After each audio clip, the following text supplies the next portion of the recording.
Hello friends, welcome back to M S आरिवा classes. So आज आपण इथे पाहणार आहोत असं सुंदर असं लीफ वर्क. या लीफ वर्कमध्ये शुगर बीट्सचा यूज केलेला आहे आणि याच्यामध्ये आपण या अगोदर देखील वेगवेगळे लीफ पाहिले आहेत. तर सगळ्यात अगोदर इथे लीफचं ड्रॉइंग करून झालं आहे.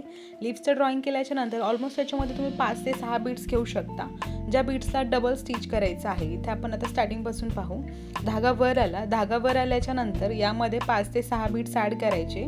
ॲड केल्याच्या नंतर जी मिडलमध्ये लाईन घेतली होती त्यावर सिंगल आणि डबल स्टिच करायचं. सिंगल डबल स्टिच झालं, परत तोच धागा वरच्या साईडला रिपीट घेऊन त्याला देखील डबल स्टिच करायचं. कंटिन्यू आता हेच करायचं आहे. बीट्स ॲड करायचे, याला 2 वेळा स्टिच करायचं. 2 वेळा स्टिच झालं, अगेन धागा वर घेतला, याला देखील डबल स्टिच घेतलं, परत बीट्स ॲड करायचे. कंटिन्यू खालीपर्यंत हेच करायचं आहे. बीट्स तुम्ही तुमच्या लीफच्या साईजनुसार कमी जास्त करू शकता. आता लीफ इथं परफेक्ट मेजरमेंटमध्ये घेतलेलं आहे, सो त्यामुळे याच्यामध्ये बीट्स व्यवस्थितपणे जात आहे. तुम्ही जसं लीफ ड्रॉ करता त्यानुसारच तुम्हाला त्याचे बीट्स देखील यूज करायचे आहे.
इथे आता वन साईड कंप्लीट झाली आहे. वन साईड कंप्लीट झाल्याच्या नंतर शेवटी नॉट द्यायची.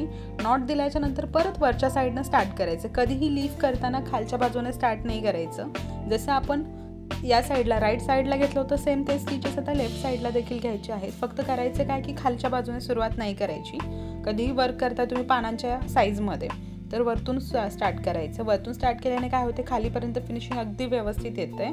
सो आता इथे जसं आपण राईट साईडला केलं तेच आता लेफ्ट साईडला देखील कंटिन्यू करा.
लीफ तर रेडी झाला आहे, बट त्याला आउटलाईन घ्यायची आहे. आता ही जी आउटलाईन आहे ही तुम्ही बीड्समध्ये देखील घेऊ शकता, जरीच्या थ्रेडमध्ये देखील चालते. पण आपण इथे आता त्याला जास्त हायलाईट करण्यासाठी सिल्कचा थ्रेड यूज केला आहे. सिल्क थ्रेडने याला आता डबल आउटलाईन घ्यायची आहे. डबल आउटलाईन घेताना व्यवस्थित लक्ष द्यायचं आहे आणि निडल चेंज करायची आहे. जी अगोदर तुम्ही बीड्स वर्कसाठी घेतली ती थ्रेड वर्कसाठी नाही घ्यायची. याने काय होतं, तुमचा थ्रेड डॅमेज देखील होऊ शकतो. बरेच स्टुडंटचे क्वेश्चन येतात, आमचा सिल्क थ्रेड खूप जास्त डॅमेज होतो. तर सिल्क थ्रेड डॅमेज होण्याचं कारण एक असतं की तुम्ही निडल परफेक्ट चूज केली नाही. त्या वर्कसाठीची निडल देखील तुम्हाला यूज करायची आहे.